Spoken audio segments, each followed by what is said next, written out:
Welcome to Propeller Breeze, the show for student pilots, sim fans, and everyone chasing that first solo and beyond. All information in this podcast is for entertainment and general knowledge only. Always verify with certified flight instructors or regulatory authorities before attempting anything mentioned here.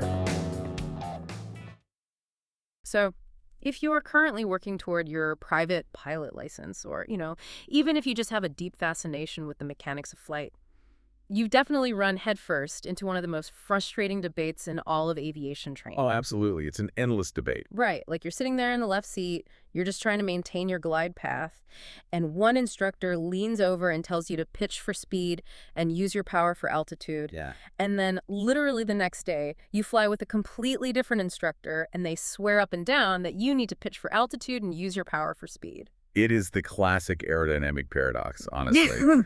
It's been echoing around cockpits and flight schools for decades at this point. It's maddening. Oh, totally maddening for a student pilot. Because the crazy part is that depending on the specific phase of flight you're in, say final approach versus like a cruise climb, both of those answers can technically seem completely correct. Which just makes the whole thing feel like, I don't know, aerodynamic muddy waters. I mean, we usually expect our vehicles to operate with really straightforward logic, right? Or like driving a car. Exactly. When you drive a car and you want to go faster, you press the gas pedal. It's a linear one-to-one relationship. But you step into the cockpit and suddenly that linear logic just entirely shatters. Right. It doesn't apply up there. But today, we are going to completely reframe that entire debate. We're doing a deep dive into a foundational flight training manual that introduces this singular unifying concept. And it's basically meant to end the argument once and for all. It's called The 3 Basic Rules of Flight Energy Control. Yeah, and this specific text is incredibly effective. Yeah. Because it forces you to stop treating the airplane like a car in the sky. Right. And it starts treating it like a closed thermodynamic system. The source introduces this concept of an energy control map. Which sounds complicated, but it's really not. No, not at all. It just forces the pilot to stop thinking about steering the nose or manipulating the engine in total isolation. Instead, you have to visualize the total energy state of the entire airframe. So our mission for this deep dive is to decode that map for you. We want to take you from being someone who just wrestles the yoke and reacts to the instruments into a true, energy manager. Which is such a better way to fly. Exactly. Because if we can unpack the physics behind these 3 rules, you will literally be able to maneuver from any flight state to another with mathematical precision. And, understanding the why behind what the airplane is physically doing reduces your mental workload immensely. Which is huge when you're a student pilot. Huge. When you start fighting the aerodynamic forces and you actually start actively managing the energy, you suddenly have this massive surplus of mental bandwidth. And in the cockpit, more mental bandwidth directly translates to increased situational awareness. There's safety. And safety, exactly. So, to make the source's visual energy map really digestible, let's establish a foundational analogy. I want you to think of your airplane's energy state exactly like your personal bank account. Okay, I like this. Right. In our aviation bank account, we have our total energy. That is our net worth. And according to the text, we have 2 different sub-accounts where we can actually store that net worth. First, we have our checking account, which represents our kinetic energy. Airspeed. Exactly, our airspeed. It's liquid, it's immediately accessible, and it dictates how fast we are physically moving through the air mass at any given second. Right. And then you have your savings account, which represents your potential energy. That is your altitude. Savings is altitude. Yeah, it's stored energy that you have banked high up in the sky. It's safely tucked away to be used later if you really need it. So checking is speed, savings is altitude. Then the source text redefines our primary flight controls based on how they interact with these 2 accounts. It tells us that the throttle and the elevator have vastly different, highly specific jobs. Very different. Let's look at the throttle first. On the manual's energy control map, the throttle's effect is depicted by these blue and red arrows. The text states the throttle is basically your income and your expenses. Right. It is the sole mechanism that can actually add to or subtract from your total energy net worth. Okay, so pushing the throttle forward. Pushing it forward deposits more energy into your total account because you're increasing thrust from the engine. You're actively increasing your net worth. Got it. And pulling the throttle back incurs an expense. You are intentionally reducing the thrust, so you lose total energy. So if the throttle dictates my total income and expenses, the elevator is acting as what? Just like a transfer mechanism. That's exactly it. The elevator, which is shown on the map with green arrows, operates exactly like the transfer button on your banking app. Oh, wow. Okay. Yeah, it moves existing funds between your checking account, your airspeed, and your savings account, your altitude. Wait, let's test that, because this seems to run entirely counter to the instinct you have when you first grab a flight yoke. Oh, for sure. Pulling back on the yoke inherently feels like commanding the airplane to go up, right? To gain something. But based on this map, the elevator doesn't actually give the airplane more total energy at all. It just rearranges the energy I already possess. Yes, and grasping that specific limitation is the fundamental key to mastering this entire concept. Pulling back on the yoke does not magically conjure more total energy out of thin air. It's just moving the money around. Exactly. Yeah. You are simply withdrawing funds from your checking account, you're bleeding off your airspeed, and you're depositing those exact funds into your savings account to gain altitude. It distributes the energy. It physically cannot create it. That is wild to think about. Okay, so back to the visual map in the manual. The text illustrates this concept using a dashed line that runs diagonally across the graph, and it's labeled as a line of constant total energy. Yeah, so picture that dashed line representing a highly specific locked dollar amount. Let's say a total energy state of $100,000. Okay, 100 grand. If you manipulate your throttle, you cross over that dashed line entirely. You move into the blue arrow territory, demanding a higher net worth, or the red arrow territory, accepting a lower net worth. But if I leave the throttle completely alone, and I only move the elevator... Then you move perfectly along that dashed line. You remain at a net worth of exactly $100,000. The only thing changing is the ratio. Oh, I see. Maybe now you have 80,000 in altitude and 20,000 in airspeed instead of like a 50-50 split. You are mechanically distributing the correct amount of total energy without ever altering the total sum. Okay, that makes perfect sense. So with the function of our financial tools clearly defined, we can dive into how the text instructs us to actually use them. How do we purposefully change our overall energy state? Right, let's get into the rules. The source breaks this down into 3 golden rules. Let's start with Rule 1, getting richer. So Rule 1 dictates the procedure for when you want to move to a new energy state that demands more total energy. We need more money. Logic dictates you need to increase your income. You advance the throttle setting so that your engine's thrust physically exceeds the aerodynamic drag acting on the airplane. Okay, I push the throttle in, adding total energy. But Okay. wait, how does the airplane know what I intend to buy with that new money? What do you mean? Well, if I add thrust, the airplane doesn't inherently know if I want to use that energy to climb to a higher cruising altitude, or if I just want to accelerate and fly faster at my current altitude. Ah, yes. This is exactly where you bring in your transfer button. Here. Your elevator's job is to route that new income to the correct account. Gotcha. The text maps out 2 distinct paths here, labeled positions 1 to 2 and 1 to 3. Let's take path 1 to 2 first. You want to climb, but you want your airspeed to remain exactly the same as it is right now. So I want to divert all of my new throttle income directly into my altitude savings account, keeping my airspeed checking account totally untouched. Precisely. To execute a climb at a constant speed, Rule 1 states you must pitch up just enough to maintain that desired speed. Okay. By increasing the pitch attitude, you force the airplane to translate that newly added thrust energy straight into vertical lift and potential energy, preventing it from turning into forward kinetic speed. Okay, but what if I need the exact opposite result, like position 1 to position 3 on the map, which the text describes as accelerating to a faster airspeed while maintaining a strictly constant altitude? Right, so now you want all the new income flowing exclusively into your checking account. You advance the throttle to increase thrust, but to prevent the airplane from climbing, the rule dictates you must gradually apply forward pressure. You're pitching down just enough to maintain your level flight path. Pitching down just to fly straight and level feels so counterintuitive at first. Like, you really have to force yourself to do it. It really does. But think about the aerodynamics for a second. Yeah. As you add power and your forward speed increases, more air is rushing over the wings. That increased airflow naturally generates more lift, which makes the airplane intrinsically want to climb. To counteract that extra lift and stay at a constant altitude, you have to physically decrease your angle of attack. You have to fight its desire to go up. Exactly. You apply down elevator to keep that new energy flowing laterally into forward speed rather than letting it bleed upward into your altitude savings account. So the throttle acts as the raw power source, and the elevator acts as the routing valve. That's brilliant. We can flip that logic entirely for Rule 2 then, right? getting poorer or moving to a state that requires less total energy. Yeah, rule 2 is the exact inverse. Step 1 is to reduce your income.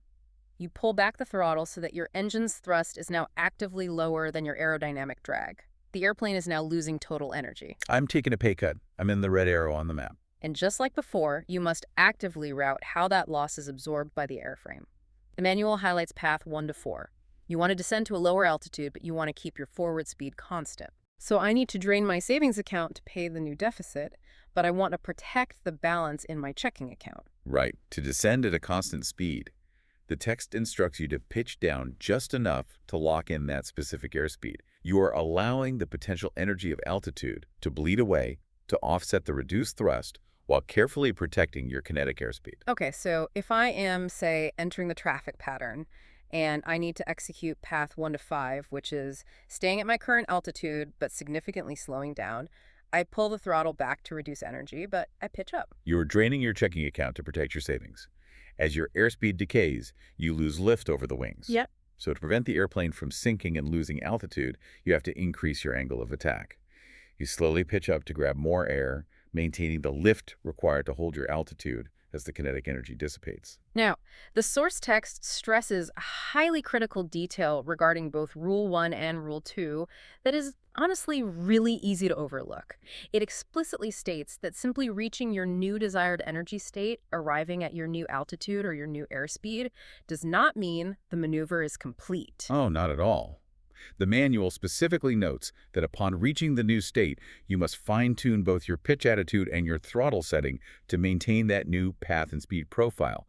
And, most importantly, you must retrim the aircraft. The emphasis on retrimming is huge here. Let's look at the physical mechanism behind that. Why is the text so unyielding about relieving the pressure on the elevator controls? Well, when you change your pitch to route energy, you are physically holding the yoke against the force of the rushing slipstream. It's heavy. Exactly. Holding that physical back pressure, or forward pressure, is incredibly exhausting over time.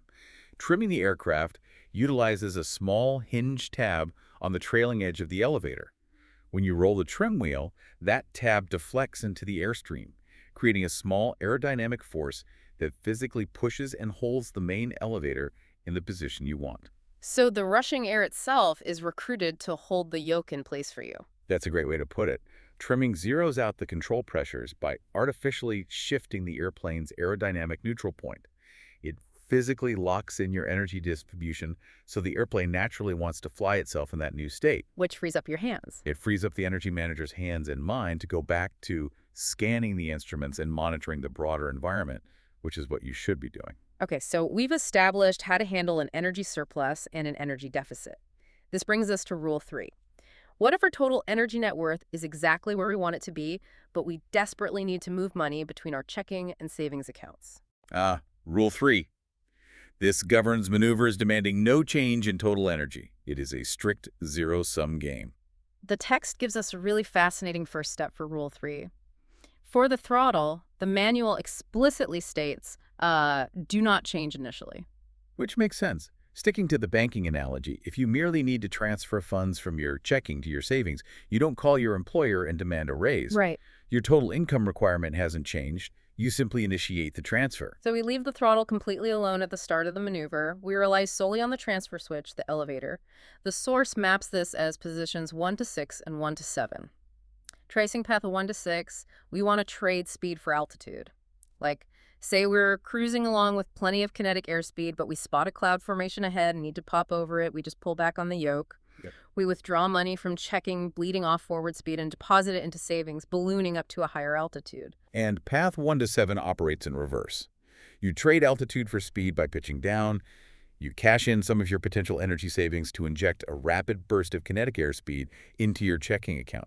You are simply sliding back and forth along that dashed line of constant total energy on the map. Okay, but I do have a point of contention here from the text. Oh. Yeah, so the source very clearly commands us to not change the throttle initially, but buried right at the end of the Rule 3 explanation, there is this massive caveat. It states that at the end of the energy exchange maneuver, the throttle setting must be adjusted. Right. If Rule 3 is fundamentally a zero-sum game where my total energy does not change, why must I alter my total income at the very end of the process? That caveat points to the beautiful, unavoidable complexity of real-world aerodynamics. It forces us to address the physical reality of drag. Drag. Always drag. Always drag. Yeah. When you execute a Rule 3 maneuver and trade altitude for speed or speed for altitude, you are radically altering the velocity of the relative wind striking the airframe. My physical speed through the air mass changes. Yeah. And drag is not a static number. The aerodynamic drag acting on the airplane morphs dramatically depending on your airspeed. Right. Consider parasitic drag, the physical resistance of the airframe pushing through the fluid of the atmosphere. Parasitic drag increases exponentially with speed. If you pitch down and trade a chunk of altitude for a massive surge of speed, you are now slamming into the air particles at a much higher velocity. The parasitic drag on the airplane skyrockets. The physical cost of operating the vehicle just went up. Precisely.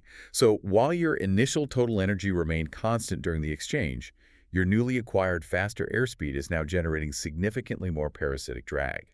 If you lazily leave the throttle exactly where it was at the slower speed, your old thrust output will no longer be sufficient to combat this new, aggressive drag profile. Oh, so I'll start losing energy. You will immediately start bleeding total energy. The text insists you adjust the throttle at the end of the maneuver to match the specific drag curve of your new airspeed. That is literally the only way to keep your total energy state stable moving forward. Anticipating how the physical drag profile will change in response to your control inputs is really the true mark of a master energy manager. Absolutely. Which perfectly sets up the final scenario. Now that we understand the mechanics of all three rules, I want to drop you right into a final exam straight from the source text. Let's do it.